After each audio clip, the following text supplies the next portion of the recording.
Thank you. Let me start off with a fantasy I've had. It involves, well, I've overpowered his elite guard. I've fought my way into his secret bunker, and I've managed to knock his Luger out of his hand, his cyanide pill that he keeps to commit suicide rather than be captured. He snarls at me. He comes at me in a rage. We wrestle. I manage to pin him down, put handcuffs on him, and then say, Adolf Hitler, I arrest you for crimes against humanity. This is where the Medal of Honor version of this fantasy ends and the imagery begins to darken. What would I do if I actually had Hitler in my hands? And it's not hard to imagine once I allow myself. Sever his spine. Oh, I don't know, can I? Is this on? Now it's on? Okay. So, not hard to imagine once I allow myself, sever his spine at the neck, take out his eyes with a blunt instrument, puncture his eardrums, cut out his tongue, leave him alive on a respirator, tube fed, not able to move, not able to speak, not able to hear, to see, just to feel, and then inject him with something cancerous that will infest every single cell in his body. Now, I've had this fantasy since I was a kid, and I still do sometimes. And when I really think about it, my heart beats faster. And it's all these plans for like the most evil, wicked soul in history. Except there's a problem, which is I don't believe in souls. And I don't believe in evil, and I think wicked is only appropriate for a musical. But on the other hand, there's all sorts of people I wouldn't mind seeing killed, but I'm against the death penalty. But I watch all sorts of violent, schlocky movies, but I'm for very strict gun control. But then there was this one time I was in a laser tag place, and I had such a good time hiding in a corner, shooting at people over and over until this like pimply kid zapped me like a million times in a row and then snickered at me and made me feel very unmanly.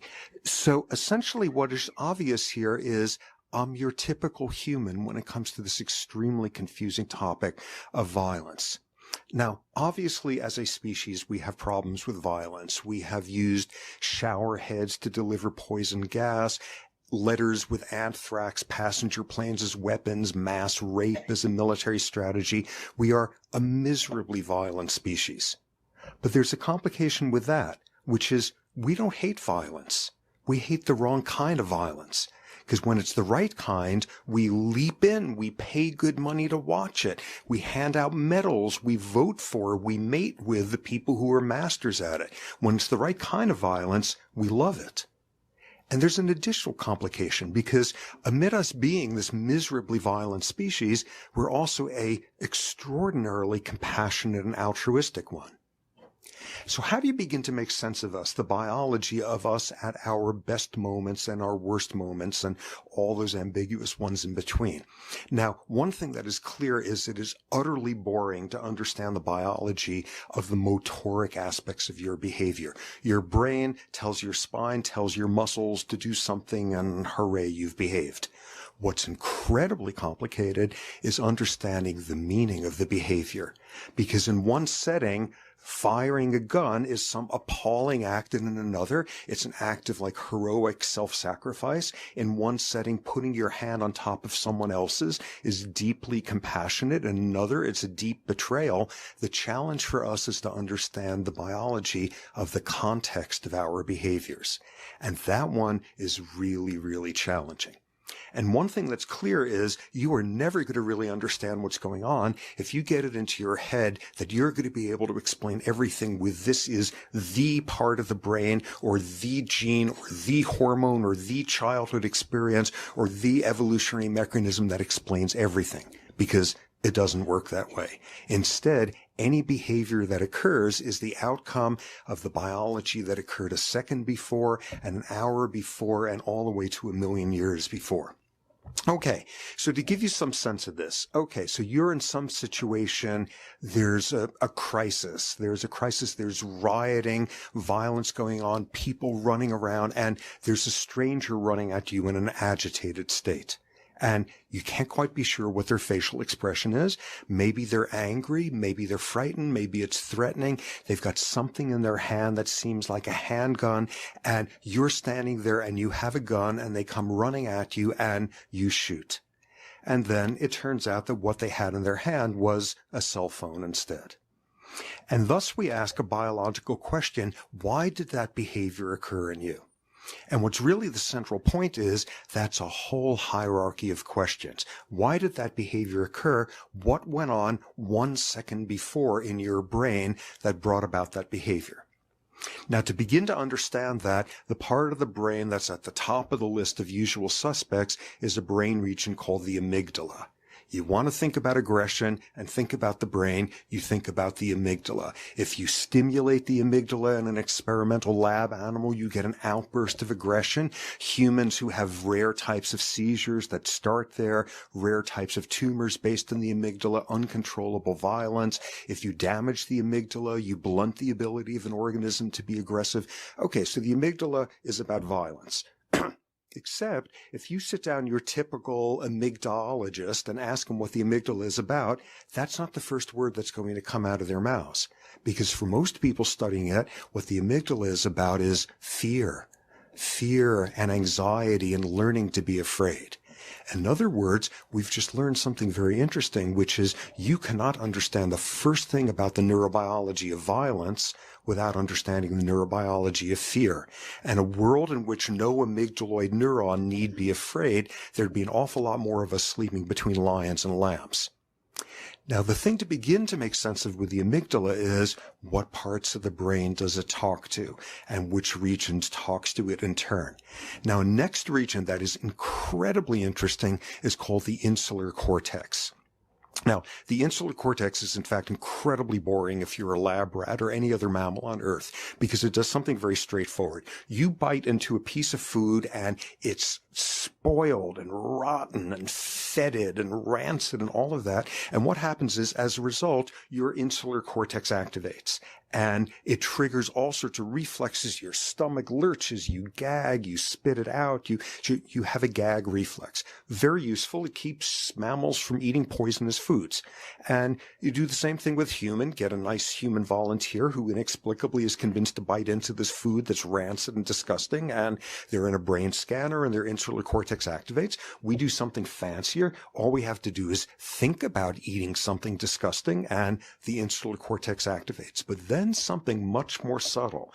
Sit down someone in your brain scanner and have them tell you about a time they did something miserable and rotten to some other human. Or tell them about some other occurrence of some human doing something miserable and rotten to somebody else, and the insular cortex will activate. In every other mammal on Earth, it does gustatory disgust. But in us, it also does moral disgust. And what that tells you is why it is if something is sufficiently morally appalling, we feel sick to our stomachs. It leaves a bad taste in our mouths. We feel soiled by it. We feel nauseous.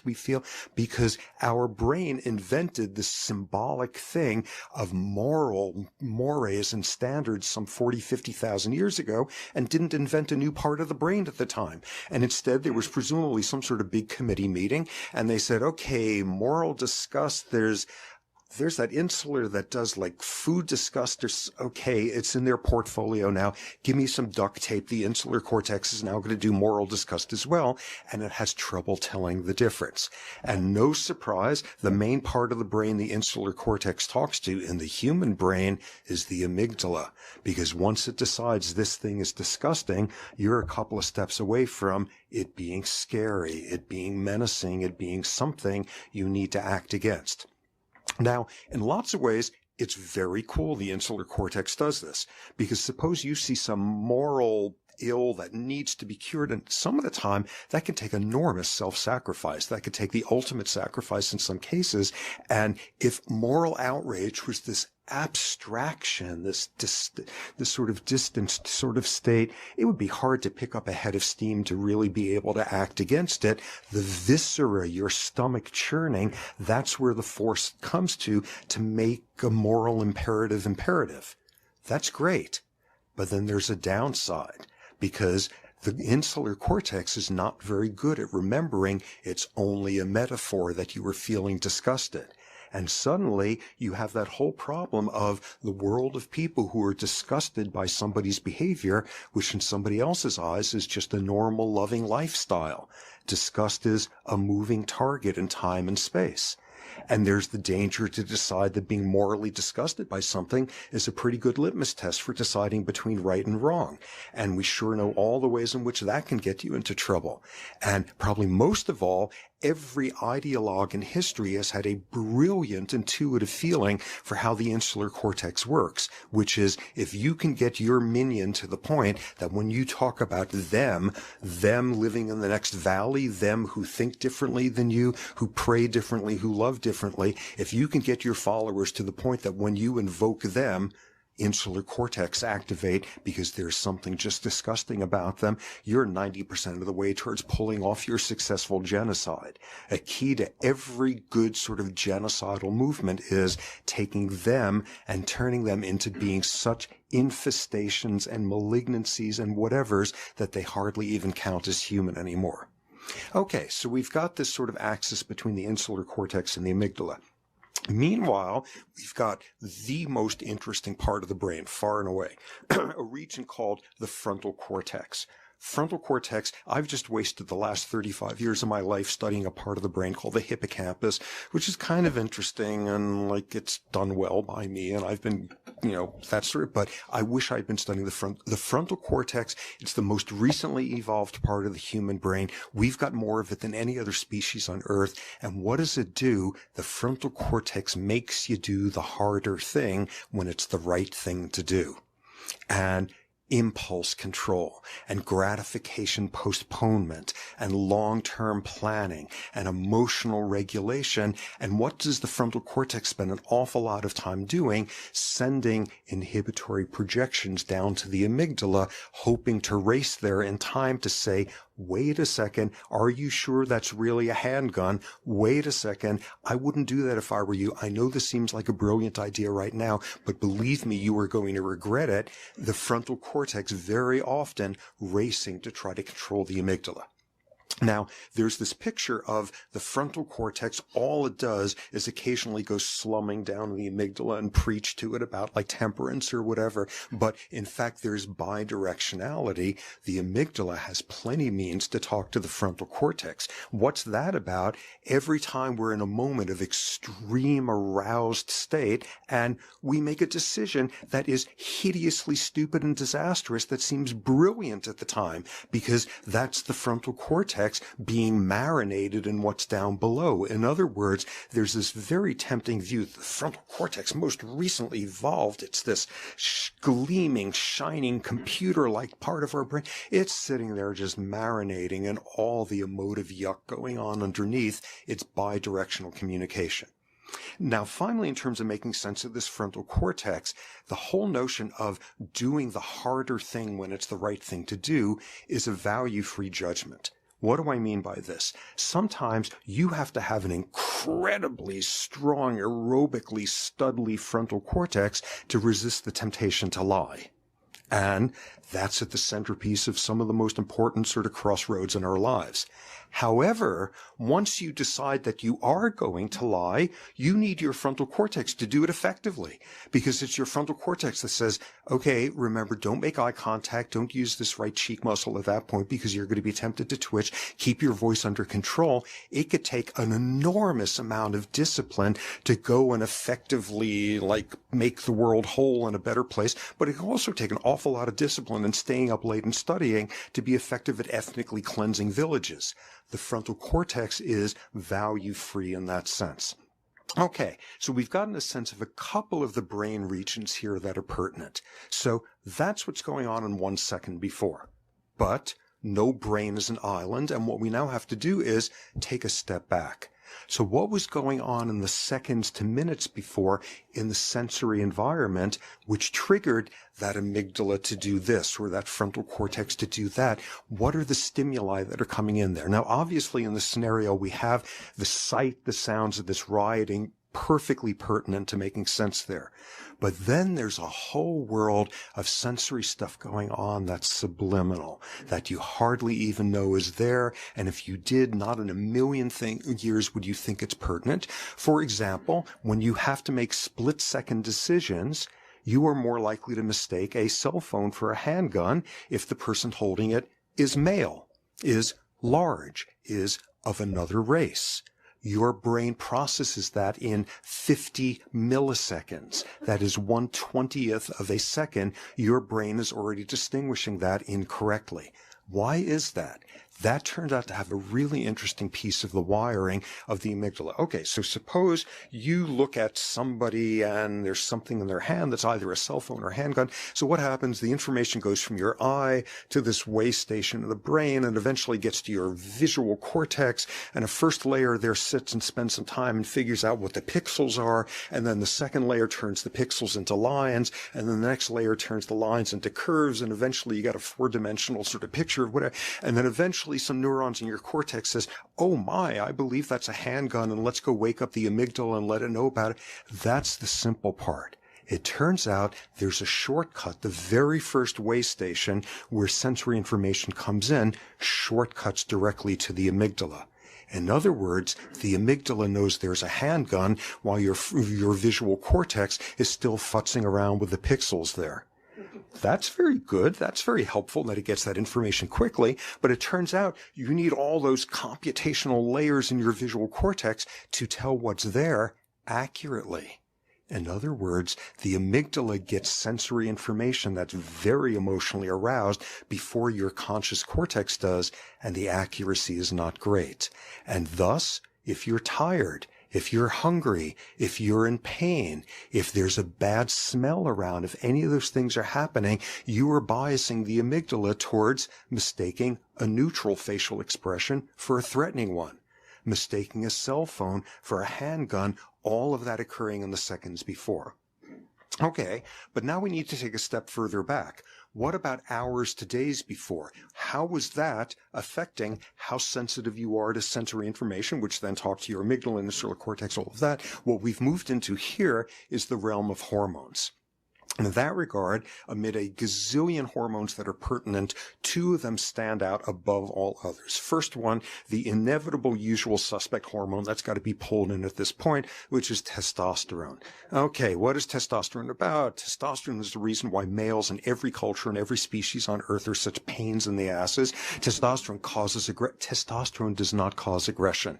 What testosterone does is bias you towards interpreting ambiguous social information as being threatening, as being provocative. Take somebody and pump them up with testosterone, and they decide that neutral facial expressions seen for a 20th of a second are threatening. Take testosterone and that brief exposure to that neutral facial expression, and suddenly the amygdala is all agitated and frothing at the mouth. What testosterone does is it exaggerates pre-existing tendencies. What it does is sensitize you to whatever social learning you've received about what kind of aggression is just fine and what kind isn't. Now, the single most interesting thing about testosterone is even that's not what it really does. Testosterone doesn't make organisms more aggressive. What testosterone does is it makes more organisms more likely to do whatever behavior is needed to hold on to high status when it's being challenged. Okay, if you're a baboon, what that means is aggression, because if somebody's threatening you, it's going to be all about aggression. That's the entire world of the baboon. Remarkably, in humans, put somebody in an economic game where you get high status by being generous in the offers you make, and testosterone makes people more generous. The problem isn't that testosterone causes aggression. The problem is that we reward aggression with status so readily. And what that also tells you is if you took a gazillion Buddhist monks and shot them up with testosterone, they'd be running around in like frenzied gangs doing random acts of kindness to see who could do the most of them most quickly. The problem here is not the hormone, it's the values and the rewards that we place on aggression.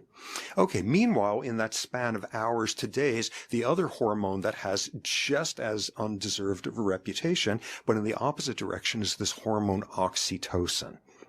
Now, oxytocin is officially, to sort of use endocrine jargon, it's officially the grooviest hormone on earth because oxytocin's by now famous. It causes bonding between mothers and infants and pair bonding between monogamous couples, and it makes you more expressive and emotionally sensitive and more cooperative and more charitable and more trusting. And there's a whole new horrifying field of neuroscience called neuromarketing, where if you spritz oxytocin up people's noses, they're more likely to believe all sorts of gibberish and nonsense of people trying to sell you stuff, whether it's their political viewpoint or some gewgaw. I mean, if they could spray oxytocin through the vents in like Costco all over this country, what that would do to the economy of like sort of the nonsense that people would buy. Okay, so oxytocin promotes pro-social behavior until you look more closely.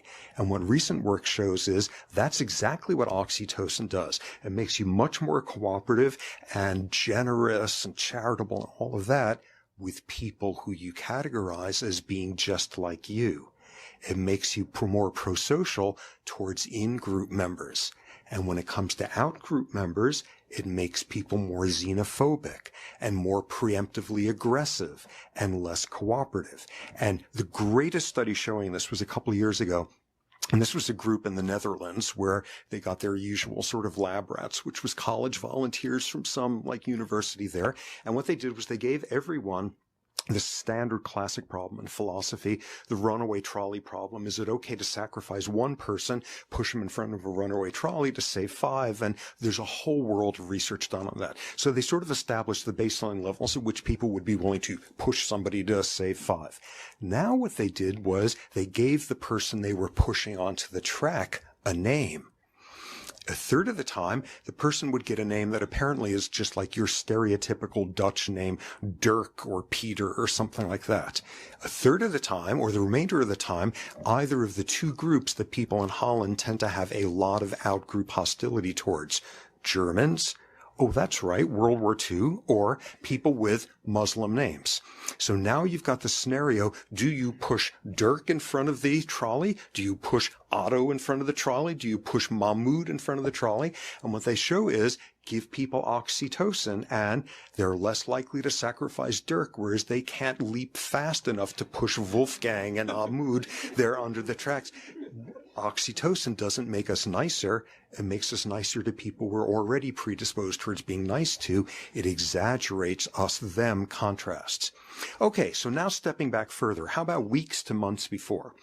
And this has now entered the realm of neural plasticity, the fact that the brain can change in response to experience.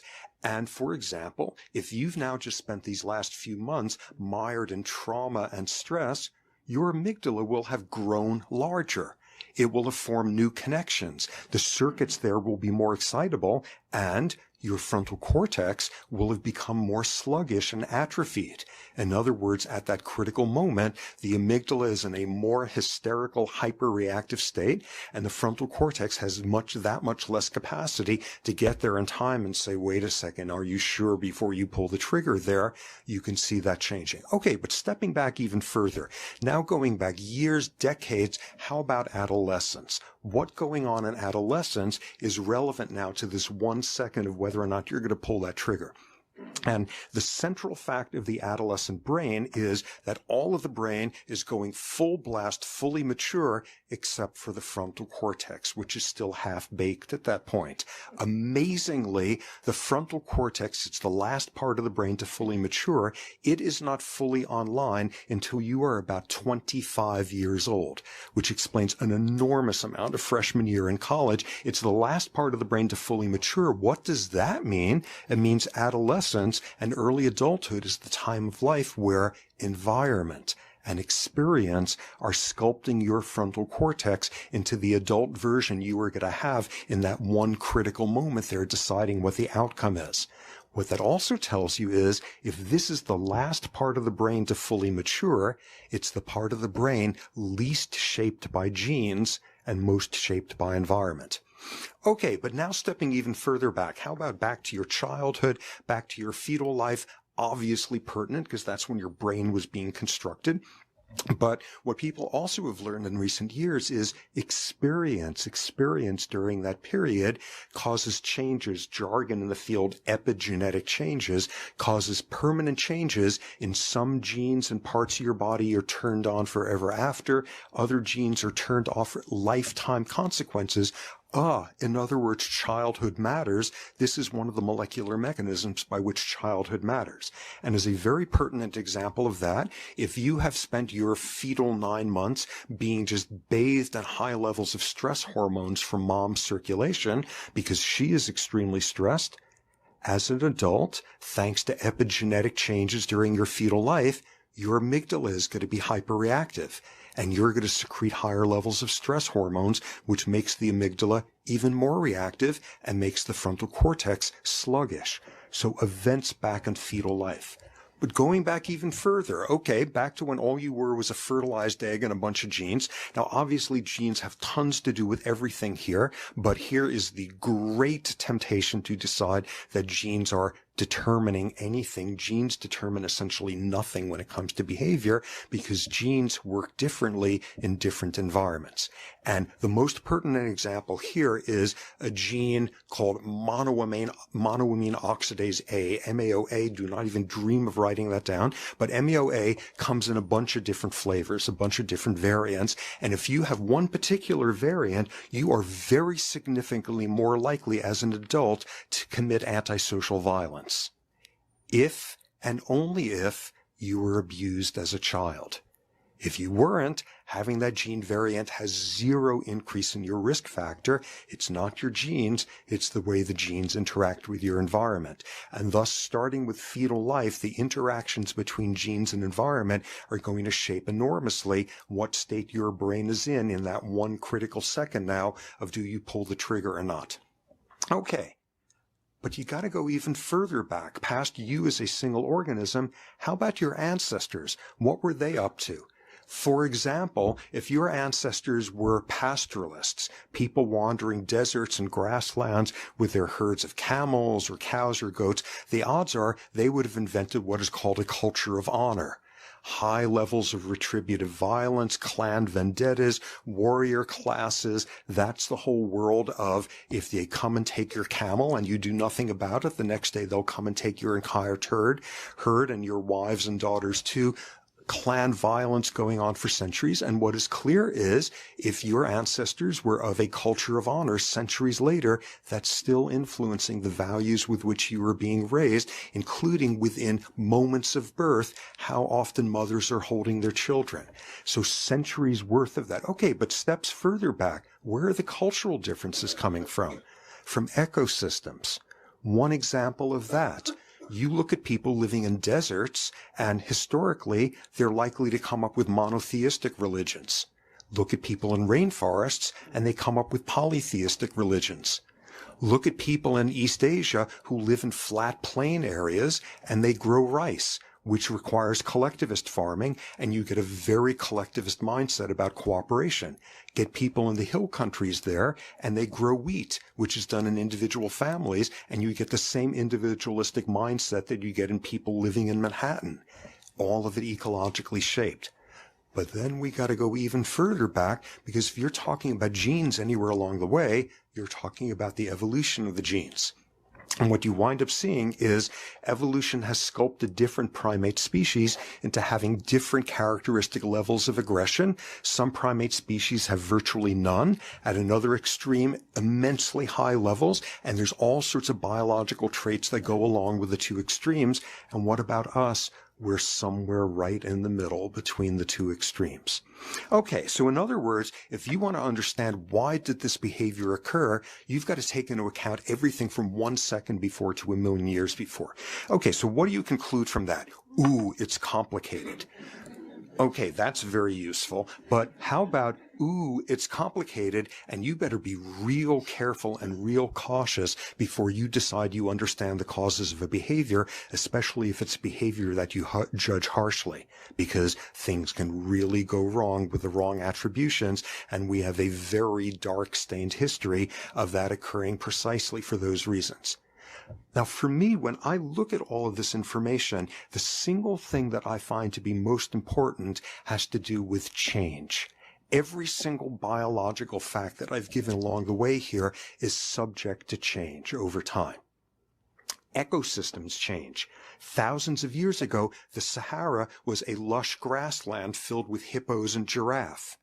Cultures change. In the 17th century, the scariest people in all of Europe were the Swedes, who spent that whole century rampaging all over Europe, and the Swedes have not had a war in 203 years. They changed.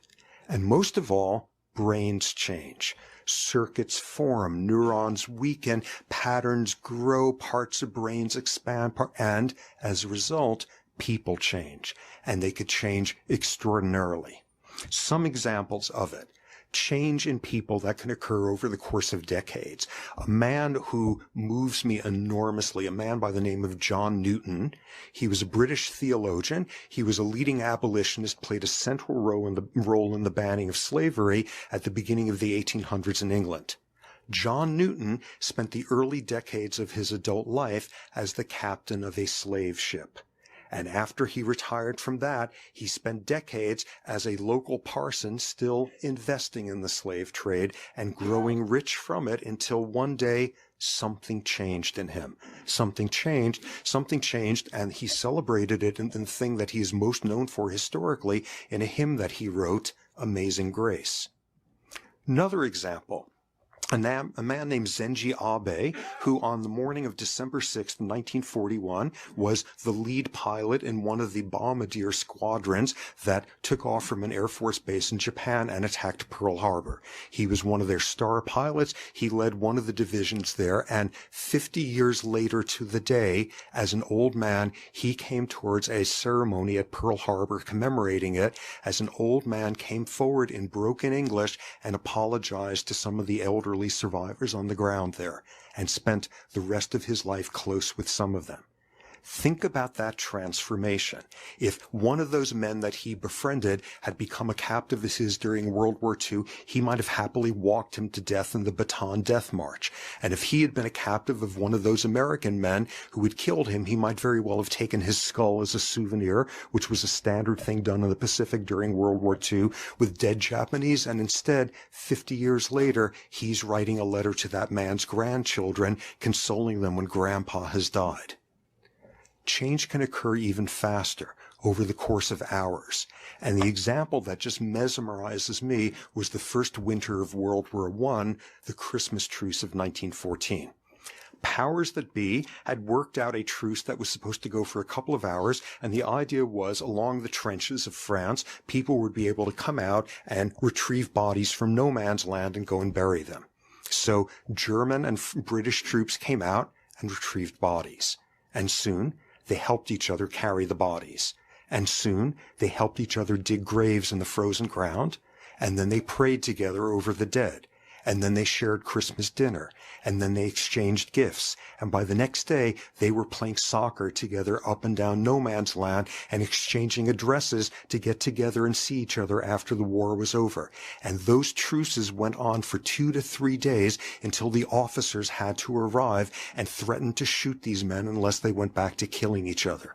And all it took was a couple of hours to completely reorganize these people's sense of who counts as an us as an a them, and us being all of us in these trenches on both sides, dying for no damn reason, and them being the faceless powers behind the lines, using us as just pawns.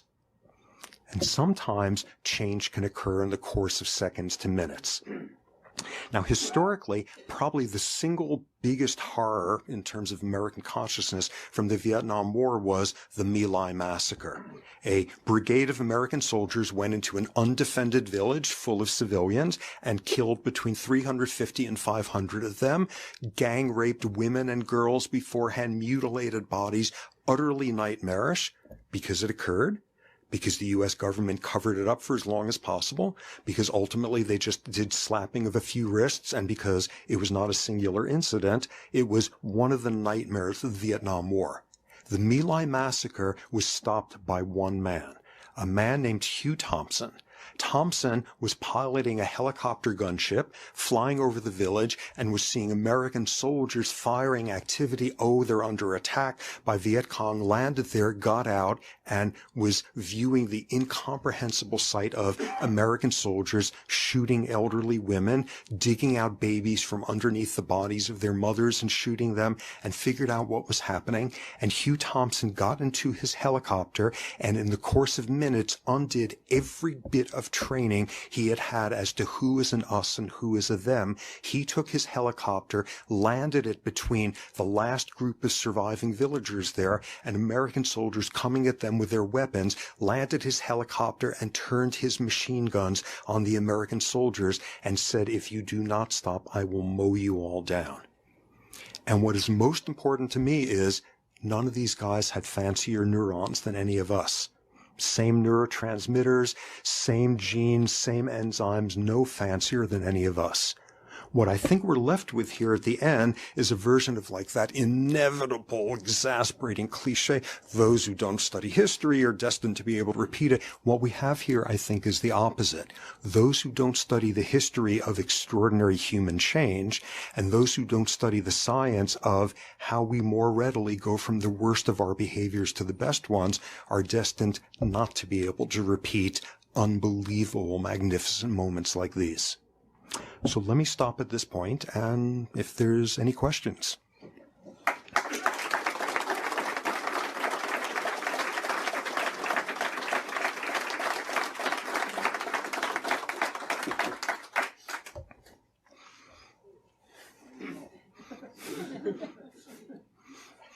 Okay. Oh, no. Oh, good. Someone coming to the microphone. So what's happening in the future of neurology that would give us hope for understanding the brain better, having better outcomes? Okay. Let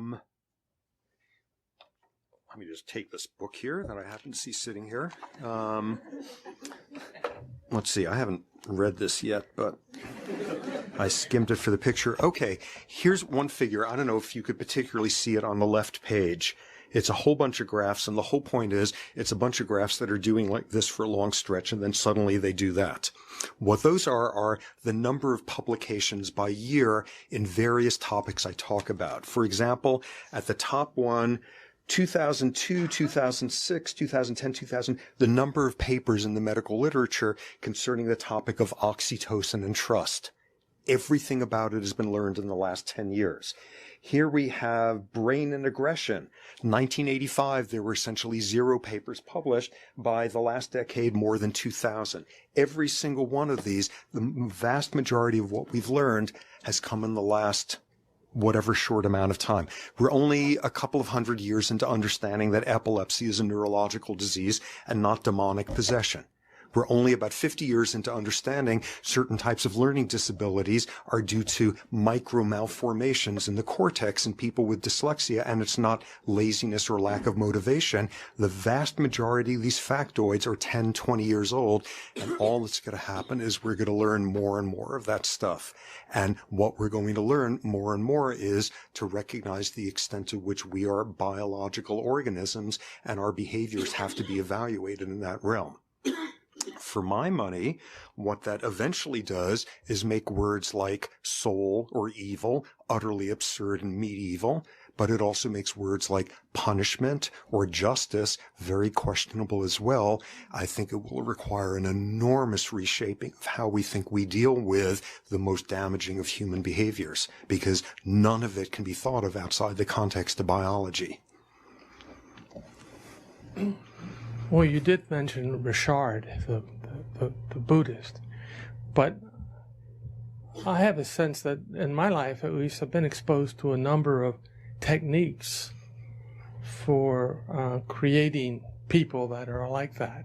For example, Buddhist people who practice Vipassana, people who undergo psychoanalysis, or theories, activities that come from that, group relations work or group therapy.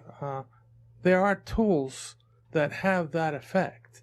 What I'm wondering about is why those things are not customary.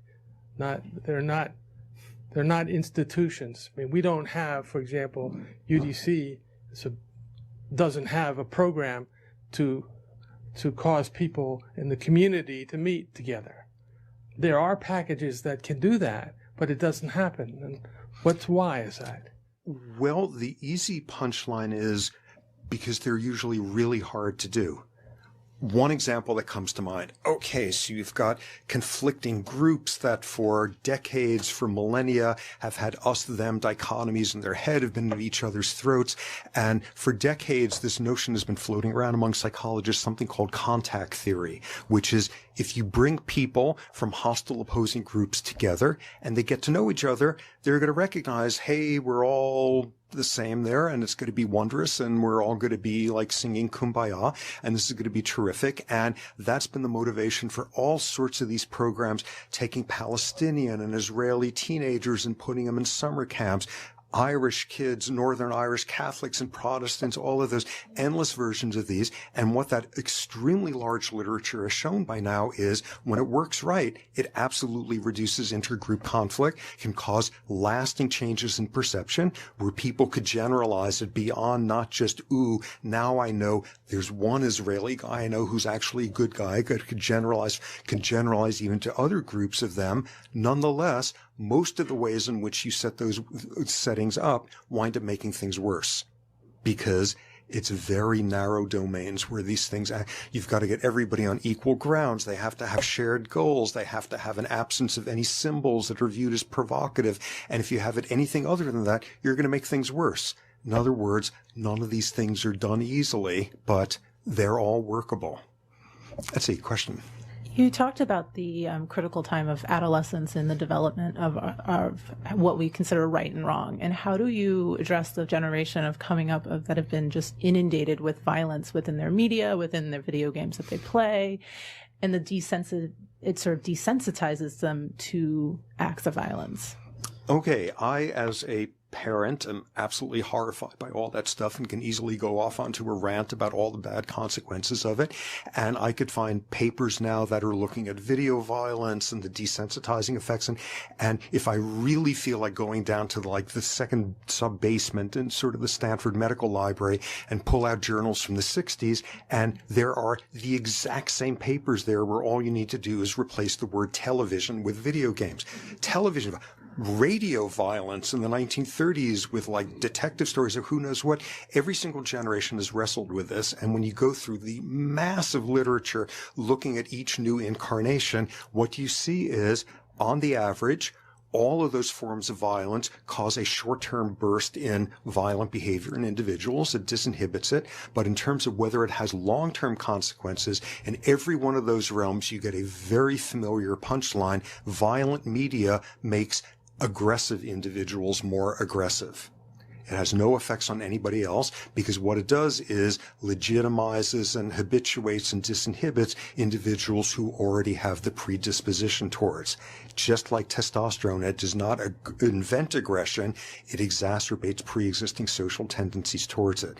So in that regard, the good news is it's no worse than cop dramas sitting by the fireside chats in the 1930s with the radio there. The bad effects are, nonetheless, those who are vulnerable. This is a more vivid, more visceral, more real form of imitating an awful reality than anything that's been invented before. But the general effects turn out not to be terribly malevolent. Yeah. Oh, hi. Well, in your talk, you point out how complicated it is to explain a behavior.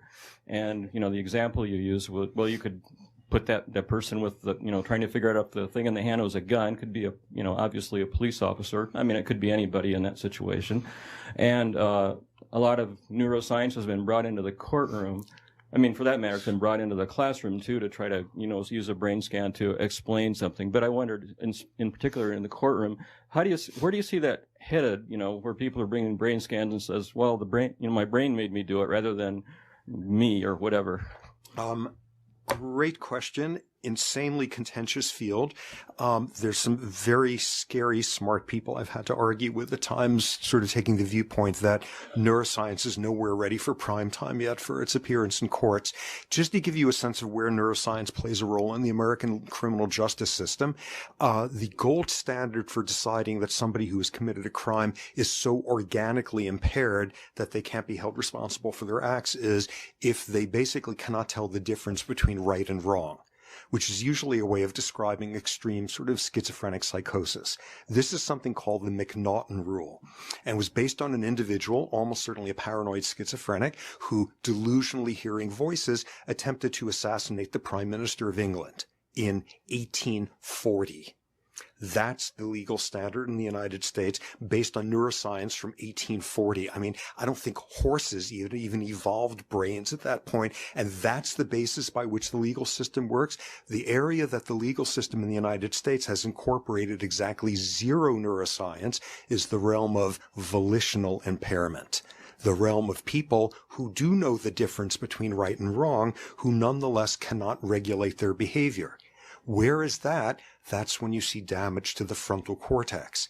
And you get somebody there who can tell you absolutely which is the appropriate thing to switch for. You can reach for 5 M&Ms, but you only get 1 as a reward. Or if you reach for 1 M&M, you get 5 as a reward. And they will say, yeah, I know how it works. I need to reach for the 1 because then I get much more M&Ms, and they go for the wrong one at the last instant. When you have frontal damage, you pass the McNaughton test. You know the difference between right and wrong, and nonetheless, you cannot regulate your behavior. There is no state in this country that regularly accepts volitional impairment defenses in a criminal court. 2 horrifying statistics that are pertinent to that. 25% of the men on death row in this country have a history of concussive head trauma to their frontal cortex. Other horrifying factoid, by the time you are 5 years old, the socioeconomic status of your parents is a predictor of the levels of stress hormones in your bloodstream. What do you know? It goes in the direction of the poorer you are, the more stress hormones, and the more stress hormones, the less frontal maturation. By kindergarten, your SES, by kindergarten, if you were foolish enough to have picked the wrong family to have been born into, that is already going to impact the metabolism of your frontal cortex, the thickness of it, the number of connections being made there. By age 5, you are already 3 steps behind in terms of frontal regulation of behavior because of SES differences in this country. So in that realm, the consequences, I think, are enormous and hugely underappreciated. We're just going to take these last 2 questions. Yeah. I'm a big fan. I'll try and articulate my question. It has to do with the role of testosterone and maybe some consequences of it and what we can do about it. So if it's not related to aggression, but it's related to an increased reward for status, where does it act in the brain? Does it act in the brain? And then, given that so many kids may suffer, especially these days, with impacts in the brain that might affect their aggression as adults, they have given the violence in the world today, would a pharmaceutical route be at all suggested before any kind of cognitive training? I mean, because it's the drug industry will latch onto anything, but I feel like that's something they haven't done. But I don't think that's a long-term solution either. Great. Okay, which part of the brain has the most receptors for testosterone, the most sensitivity to it? Makes total sense. The amygdala. The amygdala is ground zero for sensitivity to testosterone. Does testosterone cause amygdala neurons to fire to, in effect, invent aggressive outputs? Not at all. If and only if the neurons are already firing, testosterone makes them fire faster. Testosterone does not turn on the martial music. It ups the volume if it's already been turned on. Now, in terms of, okay, so let's make the world a much better place here. How about we get rid of all those males? Okay, maybe not that. Okay, so at least let's castrate. Well, no, that's not very well. What about, okay, how about if we pharmacologically block some of the effects of testosterone? And what you see there, besides it being mighty scary, is a track record of not working very well in a number of places on Earth. The 2 places where it has most been explored is, big surprise, India and the state of Texas, there have been state-ordered chemical castrations, drugs which are given which block testosterone receptors, which is in effect the equivalent of removing testosterone from the scene, usually for intractably violent sexual offenders. And what the literature shows is essentially it has no effect whatsoever. Because such aggression has very little to do with aggression. It has very little to do with sexuality. It has a whole lot to do with domination and fear and issues like that. Pertinent to that, you take any male on Earth of any known species and take out his testes, and that almost certainly was the first experiment ever done in endocrinology about 10,000 years ago when like some bull chased some people around the backyard one time too many and they wrestled him down and got rid of the testes and suddenly he was a much more tractable male. If you castrate a male of any species out there, on the average, levels of aggression go down. They never go down to zero, though. And the critical thing is the more experience that male had being aggressive prior to castration, the more it's going to stay there afterward. In other words, the more experience you have with aggression, the less it is dependent on hormones, and the more it is a function of social learning. So that, unfortunately or otherwise, is not much of a panacea there. Let's see, final question? Yep. Final question. Hopefully a more optimistic, we can end on a more optimistic note. So you mentioned the chronicity of the amygdala enlarging with chronic stress. And there are things perhaps that we could do for people who have experienced chronic stress. I'm thinking of people who have been on multiple tours overseas and have had to be exposed to horrendous things and do horrendous things. So now that we're having people do that more often, they're coming back and then ending their lives. And I'm wondering, I know people have tried meditation, maybe yoga might work, but are there ways that even with the example of testosterone and really the amygdala, the role of the amygdala in evoking aggression, are there ways that we can reduce the size of the aggression or the size of the amygdala? Yeah. Yeah.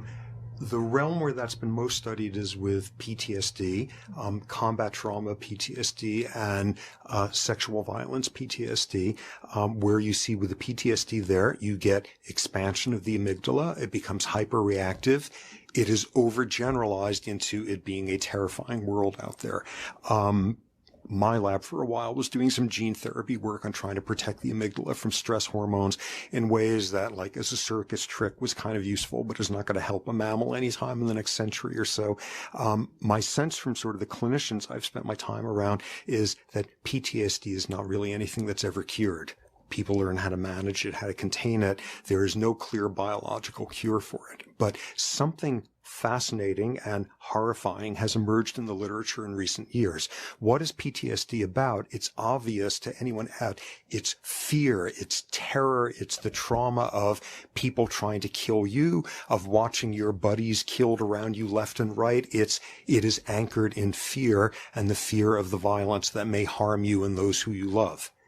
But the whole field has had to accommodate an extraordinary finding in recent years, which is drone operators get PTSD.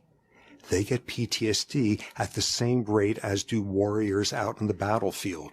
Drone operators sitting there living in some suburb of Edwards Air Force Base somewhere out there who get up in the morning and remember to drop off the clothing at the cleaners and get into traffic jams and barely make it to work on time and then sit in a simulator there for 8 hours blowing up people on the other side of the planet and then rush out at the end of the day to watch their little girl in a ballet concert and then go back to killing on the other side of the globe the next day. These people have PTSD at the same rate as do the actual soldiers. And that has completely challenged the notion of what it's about. It's not the fact that there is nothing more abnormal and terrifying to us than the notion of somebody violently killing us, that rather it's the utterly bizarre and abnormal notion of us killing someone else. And that's causing an enormous rethinking as to what PTSD is about. And lurking in there is a little bit of optimism. A man named David Grossman, who was a colonel in the U.S. military, wrote a very influential book called On Killing, analyzed the history of the extraordinary percentage of people throughout wars in the middle of battle where their lives were on the line at any given second who nonetheless never fired their guns. that there is an enormous inhibition against doing that. After the Battle of Gettysburg, there were something like 14,000 rifles left next to the dead in the field there that were collected. The majority of them had not been fired. The majority of them had been loaded repeatedly. I'm just about to shoot, I'd better load. Oh, I'd better load again. I'd better load again. Enormous inhibitions against that. And he argues that somewhere in there is the greatest bit of optimism. Asking people to kill somebody faceless on the other side of the planet, that's easy. Asking them to kill somebody whose eyes they see from 10 feet away hand to hand, there's historically an enormous inhibition against that. That's some room for optimism there. Nonetheless, in the context of the U.S. military now trains more drone pilots than actual pilots. Oh, God. Well, remember what I was saying before about castrating males or, I don't know. Just hold our breaths and try not to fall into too much despair. I don't know. I spend my time on the college campus and I keep perhaps delusionally trying to console myself that this is going to generate a whole new generation of activism. If it produces 10 times the activism that, say, the 60s did, it's still going to be an uphill battle to undo the damage that's going to be done in these next 4 years, I suspect. So I don't know. I don't have a whole lot of grounds for not being despairing in these times, and you guys get to live here and watch this day by day. I at least get to live out in La La Land, out in California, and sort of ignore it when we want to. Okay, so thank you.